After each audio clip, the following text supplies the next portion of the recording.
ഇന്ന് തന്നെ ഡൗൺലോഡ് ചെയ്യൂ. കാണൂ നിങ്ങളുടെ ഫേവറേറ്റ് ഷോസ്. ഒരു കാര്യമില്ലാതെ ചിലച്ചോണ്ട് നടക്കും ചിലര്. അച്ഛൻ എന്താ അപ്പച്ചി പറയുന്നൊന്നും കേട്ടില്ലേ? നിർത്ത്. എന്റെ മോൻ ജിതേന്ദ്രനെ പോലെയാണ് എല്ലാ ആണുങ്ങളും എന്ന് നീ കരുതിയേക്കരുത്. ആട്ടിച്ച് കാരണം പോക്കി ഞാൻ നിന്റെ. അവന്റെ ടൈൽസ് കത്തിയാണെങ്കിൽ ആയിക്കോട്ടെ, 16 അടുത്തുനിന്ന് കൊട്ടേഷൻ എടുത്തിട്ടേ ഞാൻ ടൈൽസ് വാങ്ങിക്കൂ. ആ പറ്റിങ്ങിലേ അടുത്ത വ്യാഴാഴ്ച തൊട്ട് പണി തുടങ്ങാം. ആ ശരി. പണം ഉണ്ടാക്കുന്നതല്ല, ഇവന്മാരെ കൊണ്ട് പണി ചെയ്യിപ്പിക്കുന്നതാ പാട്. ഓ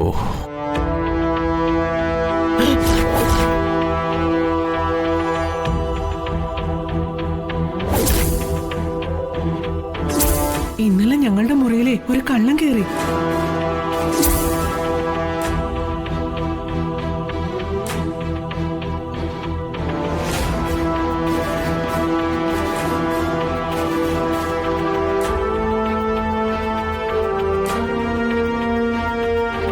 വീടിന്റെ പണി വീണ്ടും തുടങ്ങാൻ പോവാണോ? ആ തുടങ്ങണം.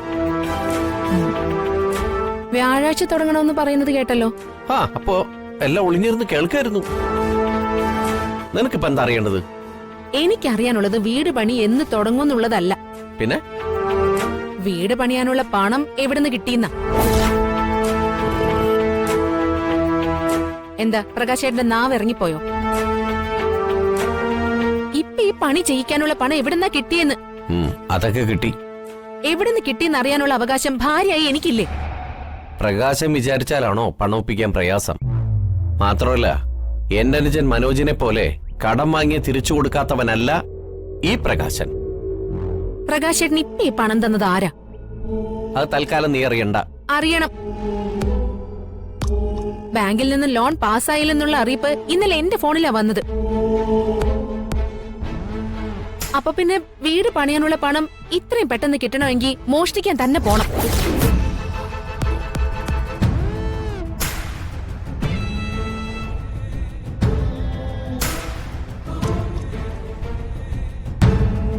പ്രകാശേട്ടൻ മോഷണവും പിടിച്ചുപറിയൊക്കെ തുടങ്ങിയോ?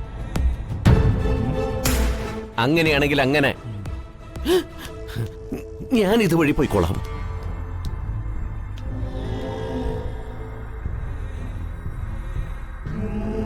പ്രകാശേട്ടൻ എന്തോ ഒളിപ്പിക്കുന്നുണ്ട്.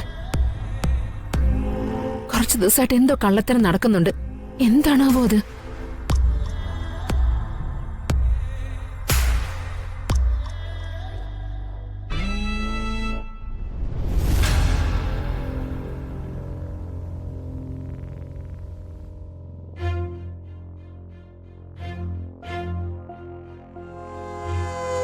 എടോ, കമ്മിറ്റി തുടങ്ങാൻ ഞാൻ പറഞ്ഞിരുന്ന സമയമാകുന്നല്ലേ ഉള്ളൂ. ഒരു 30 മിനിറ്റ് ഞാനെങ്ങെത്തും.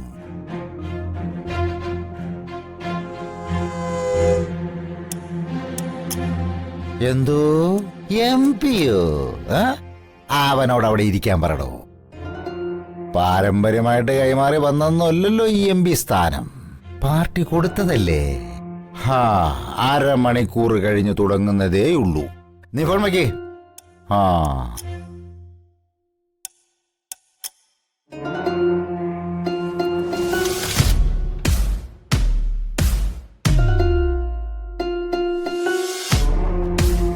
അല്ല, ചേച്ചി എന്താ അത്യാവശ്യമായിട്ട് കാണണമെന്ന് പറഞ്ഞത്?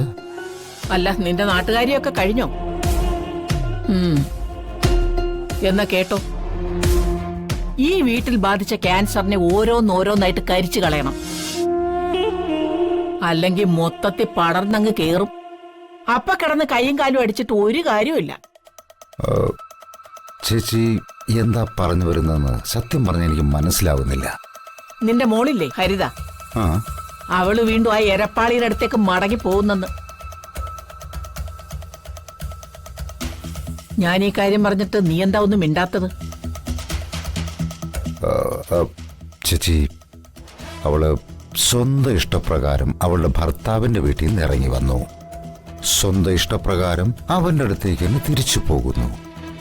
ഇതിനൊക്കെ ഇപ്പൊ ഞാനെന്താ അഭിപ്രായം പറയാനാ? പറയണം, പറഞ്ഞു വാങ്ങണം. എന്നേക്കുമായി അവനെ പിരിയാനുള്ള സമ്മതം. ചേച്ചി, അതെ, അവളെ കൊണ്ട് ഡിവോഴ്സ് പെറ്റീഷനിൽ ഒപ്പിടിക്കണം.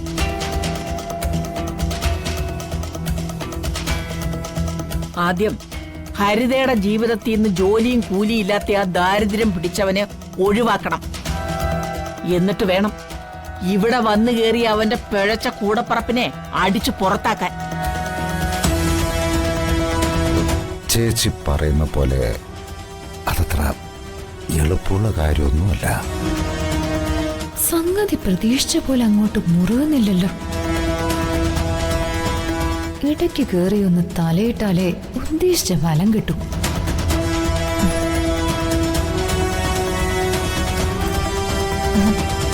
അതപ്പച്ചി, അച്ഛൻ പറയുന്ന പോലെ അത്ര എളുപ്പമല്ല കാര്യങ്ങള്. ഹരിതയെ കൊണ്ട് നമ്മളെ ഡിവോഴ്സിനെ സമ്മതിപ്പിച്ചു എന്നിരിക്കട്ടെ, മനോജ് സമ്മതിക്കുന്ന എന്താ ഉറപ്പ്?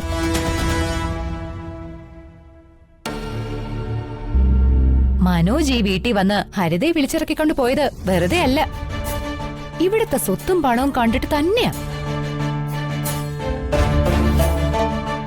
അതും കൊണ്ട് അവൻ പോവും.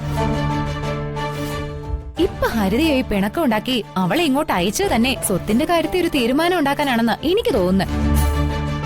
കരുണാകര, ചേച്ചി, പഠിക്കുന്ന സമയത്ത് കുട്ടികൾ ചിലപ്പോ ചില അബദ്ധങ്ങളൊക്കെ കാണിച്ചെന്നിരിക്കും. പ്രേമോ ഒളിച്ചോട്ടോ ഒക്കെ ഉണ്ടാവും. അതിലൊരു പരാജയം വരുമ്പോ അത് തിരുത്തേണ്ടത് രക്ഷിതാക്കളുടെ കടമയാ. പിരിയേണ്ടവർ പിരിയണം. പരദേവതകളും അനുഷ്ഠാനങ്ങളും ഒക്കെയുള്ള തറവാടാ നമ്മുടേത്. ജാതകമോ ഗൃഹസ്ഥാനമോ നോക്കാതെ താലി കെട്ടിക്കൊണ്ടുവന്ന കുലം മുടിയും. അത് പാടില്ല. ഹരിത മനോജിനെ പിരിയണം.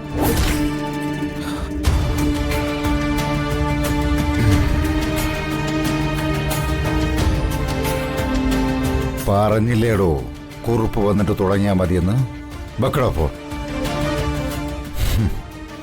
ഒരു കാര്യമില്ലാതെ ചിലച്ചോണ്ട് നടക്കും ചിലര്. അച്ഛൻ എന്താ അപ്പച്ചി പറയുന്നൊന്നും കേട്ടില്ലേ? നിർത്ത്. എന്റെ മോൻ ജിതേന്ദ്രനെ പോലെയാണ് എല്ലാ ആണുങ്ങളും എന്ന് നീ കരുതിയേക്കരുത്. ആട്ടിച്ച് കാരണം പോക്കി ഞാൻ നിന്റെ. ഞാനും ചേച്ചിയും കൂടി കുടുംബക്കാര്യം സംസാരിക്കുന്നതിന്റെ ഇടയില് നീ ആരാടി വന്ന അഭിപ്രായം പറയാൻ?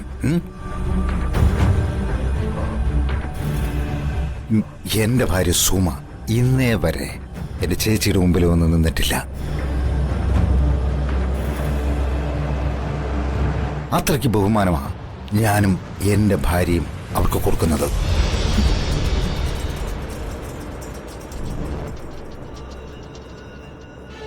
പോക്കോടെ എന്റെ മുമ്പിൽ നിന്ന് പോകാൻ.